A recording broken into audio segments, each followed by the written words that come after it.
मेरे प्यारे दोस्तों, ज्ञान के सागर में आपका स्वागत है। दोस्तों, जैसा कि आप जानते हैं कि गोस्वामी तुलसीदास जी ने हमारे हिंदू धर्म के एक महान ग्रंथ रामायण की रचना की थी।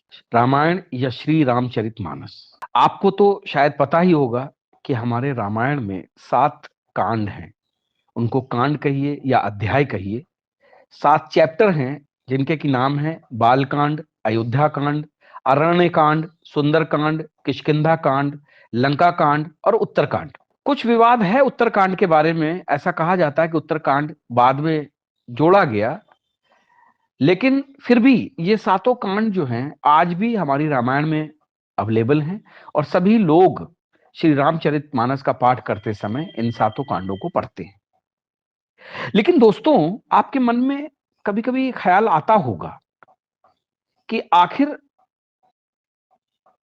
जो रामायण का चौथा कांड है, ये चौथा अध्याय है जिसको कि सुंदर कांड कहते हैं, उसका नाम सुंदर कांड क्यों पड़ा? जैसे बाल कांड है, बाल कांड में भगवान राम के बालकपन के बारे में दिखाया गया है। अयोध्या कांड यानी कि जब वो अयोध्या में रहते हैं उस समय की चीजें दिखाई गई हैं। अरण्य कांड यानी कि जब वो जंगल जाते हैं, वहां पर मतलब जो है जिस तरीके से वो रहते हैं उस तक उसका पूरा वर्णन है। सुंदर कांड का वर्णन है जवान महावीर जो है सीता जी को खोजते हुए जो है लंका पहुंचते हैं, उसका वर्णन है। किष्किंधा कांड में जो है किष्किंधा पर्वत से जुड़ी हुई चीजें हैं। लंका कांड में वहां पे युद्ध है। और उत्तरकांड जो है युद्ध के बाद जब भगवान राम आए हैं और इसके बाद उनके जो है राज्याभिषेक से लेके और उसके आगे की कहानी है। तो खैर, अब आप ये बताइए, क्या आपको मालूम है कि सुंदरकांड का नाम सुंदरकांड क्यों पड़ा?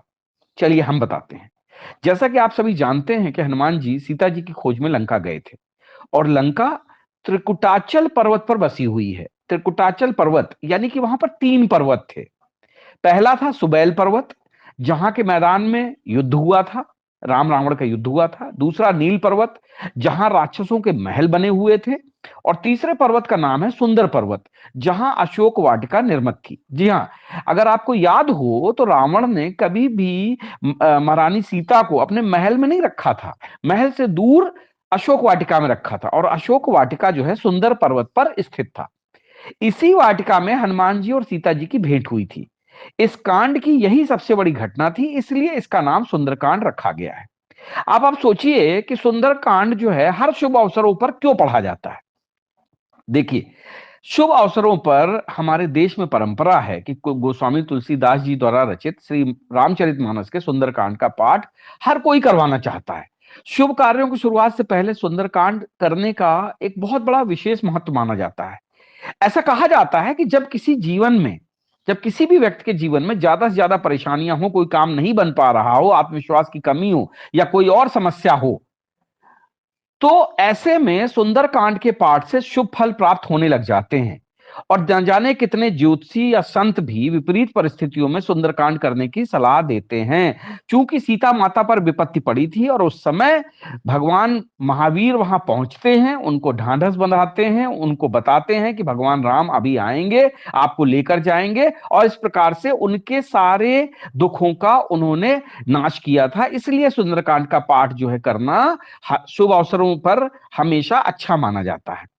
और सुंदरकांड का पाठ विशेष रूप से क्यों किया जाता है, यह भी सवाल उठता है। तो आप ये समझिए, ऐसा कहा जाता है कि कहीं पे भी सुंदरकांड होता है तो उससे हनुमान जी प्रसन्न होते हैं। सुंदरकांड जब भी आप पढ़ते हैं तो उससे बजरंगबली की कृपा बहुत जल्दी प्राप्त हो जाती है। जो लोग नियमित रूप से सुंदरकांड का पाठ करते हैं उनके सभी दुख दूर हो जाते हैं। इस कांड में हनुमान जी ने अपनी बुद्धि और बल में सीता जी की खोज की है। इसी वजह से सुंदरकांड को हनुमान जी की सफलता के लिए याद किया जाता है। तो आप समझ गए होंगे कि सुंदरकांड क्यों बहुत ही विशेष महत्व का माना जाता है। और सबसे बड़ी बात क्या है, सुंदरकांड से मनोवैज्ञानिक लाभ मिलता है। जी हाँ, वास्तव में श्री रामचरितमानस के सुंदरकांड की इस कथा सबसे अलग है। संपूर्ण श्री रामचरितमानस भगवान श्री राम के गुणों और उनके पुरुषार्थ को दर्शाती है, लेकिन सुंदरकांड ही एक ऐसा मात्र अध्याय है जो श्री राम के भक्त हनुमान जी की विजय का कांड है। तो इसलिए मनोवैज्ञानिक नजरिए से देखा जाए तो यह आत्मविश्वास और इच्छा शक्ति बढ़ाने वाला कांड है।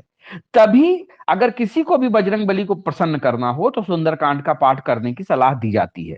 सुंदरकांड हमारे रामचरितमानस का एक ऐसा इकलौता कांड है कि जिसको बिना रामचरितमानस की पूरे पढ़े हुए भी इस कांड को अलग से पढ़ा जाता है।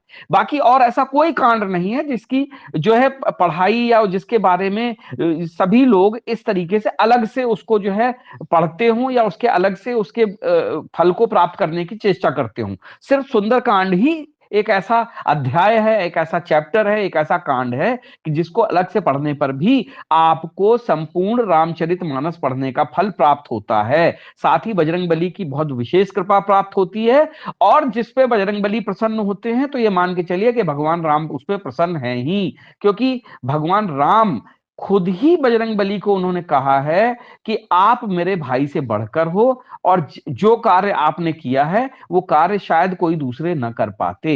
इसलिए भगवान राम की महिमा और भगवान बजरंग बली की कृपा प्राप्त करने के लिए सुंदरकांड का पाठ किया जाता है।